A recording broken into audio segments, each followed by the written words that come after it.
తెలంగాణలో పోటీ GHMC plan బీజేపీతో కలిసి వెళ్తారా? పవన్ కళ్యాణ్ మొన్న వచ్చినప్పుడు శ్రీ ఆంజనేయం ప్రసన్నాంజనేయం అని కొండగట్టుకు వెళ్ళినప్పుడు సరే గతసారి ఆయన ప్రాణాలు కాపాడాడు అందుకని భక్తి అన్నారు. మొన్న కూడా కొంచెం ఇబ్బంది వచ్చిందని మీరంతా ఇవి చేసినట్టున్నారు కదా, అది దాని మీద కూడా కొంచెం వేడి ఏదైతేమి మొత్తానికి సురక్షితంగా ఉన్నారో అది మంచిది. జాగ్రత్తలు తీసుకోవాల్సిన అవసరం మాత్రం ఉంది. కానీ ఆ సమయంలో ఆయన అటు ఆంజనేయుడి వ్యవహారాలే కాకుండా రాజకీయ వ్యవహారాలు కూడా బాగా చూశారు. చాలా కాలం తర్వాత తెలంగాణ కార్యకర్తలతో ఆయన ముఖాముఖి మాట్లాడారు.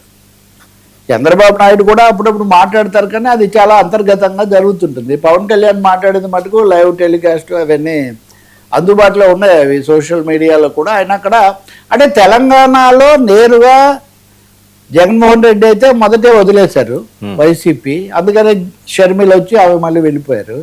తెలుగుదేశం పార్టీ కూడా గత 2 సార్ల నుంచి వాళ్ళు ఎన్నికల్లో పోటీ చేయట్లేదు, మోరార్లెస్ చేయడం లేదు. కానీ పరోక్షంగా రేవంత్ రెడ్డికి సహకరించారు, జూబ్లీ హిల్స్ విజయానికి కూడా వాళ్ళు కొంత వెనుకున్నారు, ఇట్లాంటి అభిప్రాయం ఉంది. బీజేపీ చాలా సందేహాస్పదంగా ఉంది. వాళ్ళు పవన్ కళ్యాణ్ సనాతనవాది మాకు రక్షకుడని బండి సంజయ్ చెప్తున్నారు కానీ బీజేపీ అధికారికంగా తెలుగుదేశాన్ని ఎప్పుడూ ఆహ్వానించలేదు. సో ఈ సమయంలో పవన్ కళ్యాణ్ ఒక వారధిలాగా ఉన్నాడు. ఏది ఆంధ్రాలో తెలుగుదేశం పార్టీకి, తెలంగాణలో కొంచెం ఆశలు పెట్టుకున్న బీజేపీకి మధ్యలో కామన్ ఫ్యాక్టర్ లేదా లింక్ ఏదైనా ఉందంటే అది పవన్ కళ్యాణ్. పవన్ కళ్యాణ్తో కూడా బీజేపీ గేమ్స్ ఆడింది. ఆయనతో ఒకసారి శాసనసభ ఎన్నికల అప్పుడు కలిసింది, లోక్సభ అప్పుడు ఆ పేరే ఎత్తలేదు.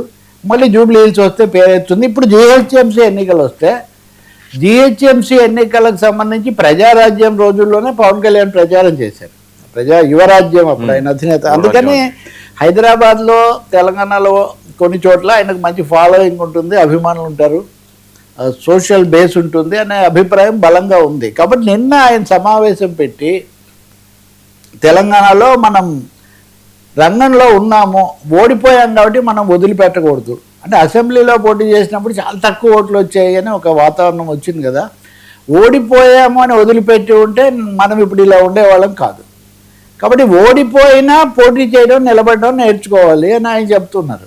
అంటే తెలంగాణలో పోటీ చేయబోతున్నాము, నిలబడుతున్నాం, ఓడిపోయినా పోటీ చేయాలి. మనం ఓడిపోయినా మనల్ని బీజేపీ పట్టించుకోకపోయినా మనం పోటీ చేయాలి అని ఆయన చాలా స్పష్టమైన సందేశం ఇస్తున్నారు. గతసారి అంతకుముందుసారి కూడా పోటీ చేయడానికి జనసేన అన్ని సన్నాహాలు చేసుకున్నాక ఒకసారి ఏమో కే లక్ష్మణ్ బీజేపీ ఎంపీ లక్ష్మణ్ కిషన్ రెడ్డి వెళ్ళి ఆయన అడిగి పోటీ చేయకుండా చేశారు. రెండోసారి అక్కడి దాకా రాలేదు. కానీ ఇప్పుడు మళ్ళీ పవన్ కళ్యాణ్ వదిలిపెట్టకూడదు.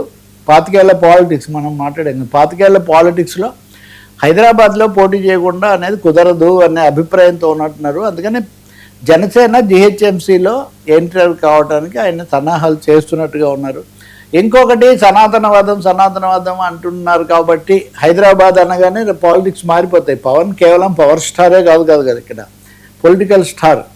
అందుకని సనాతనం అంటే ముస్లింలకు ఏమీ వ్యతిరేకం కాదు. నేను ముస్లింలకు క్రైస్తవులను కూడా నేను చాలా ప్రేమిస్తాను, కానీ అన్నిటినీ సమానంగా చూడాలని చెప్పడం నా ఉద్దేశం. అంటే ఒకసారి మొదటిసారిగా పవన్ కళ్యాణ్ మళ్ళీ ఇటీవల కాలంలో క్లారిటీ ఇస్తున్నాడు, నేను ఇతర మతాలకు వ్యతిరేకం కాదు, నేను హిందూ మతం గురించి ఎక్కువగా మాట్లాడుతున్నప్పటికీ మంచిది ఆ మాత్రమైనా కానీ తన సనాతనం మరి దూరం వెళ్ళిపోయింది అని ఆయన కొంచెం గ్రహిస్తే, లేదా హైదరాబాద్ లాంటి చోట్ల భిన్న మతాలు ఉన్న చోట అది కుదరదు అని భావిస్తే అది మంచిదే. కానీ ఇప్పుడు ప్రశ్న ఏమో ఉత్పన్నం అవుతుందంటే 2 వెర్షన్స్ వినిపిస్తున్నాయి. ఒక వెర్షన్ బీజేపీ స్వీకరిస్తుంది కాబట్టి ప్రధానంగా బీజేపీ మీద ఆధారపడి జిహెచ్ఎంసీలో ప్రధాన పోటీదారు బీజేపీ కదా, కనీసం 50 నియోజకవర్గ డివిజన్స్లో.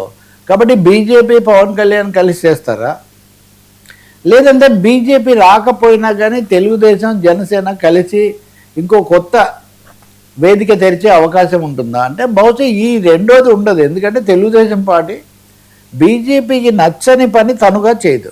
బీజేపీ పిలిచి మీరు పోటీ చేయండి అని చెప్తే తప్ప లేదు. కానీ జనసేన మటుకు పోటీ చేయబోతుంది.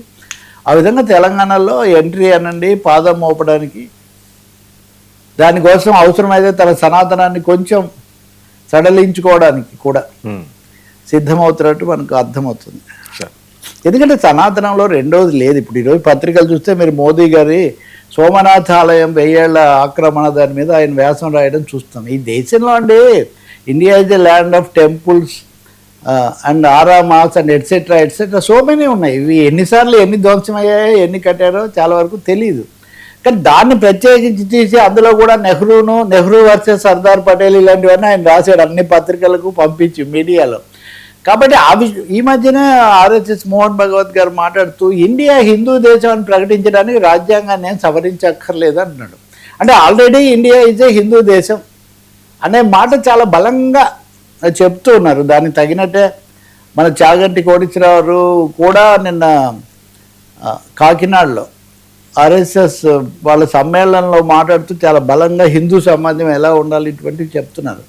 కాబట్టి సనాతనాన్ని ఒకసారి అన్న తర్వాత కేవలం హిందూ కాదని చెప్పడం కుదురుతుందో లేదో నాకు తెలియదు. ఇవన్నీ జిహెచ్ఎంసీ ఎన్నికలప్పుడు చర్చకు రావచ్చు. సార్ భోగాపురం ఎయిర్పోర్ట్ అంశం హోరాహోరీ, జగన్ వర్సెస్ కూటమి. ఇది మళ్ళీ ఇందాకట్లాగే ఇప్పుడు ఎలా ఉంటుందంటే మంచి జరిగితే నా గొప్ప, జరగకపోతే నీ గొప్ప అన్నట్టుగా. ఇప్పుడు ప్రభుత్వం అనేది కంటిన్యూషన్ అండి. అవును, అది ఎన్టీఆర్ ఉండొచ్చు, అంతకుముందు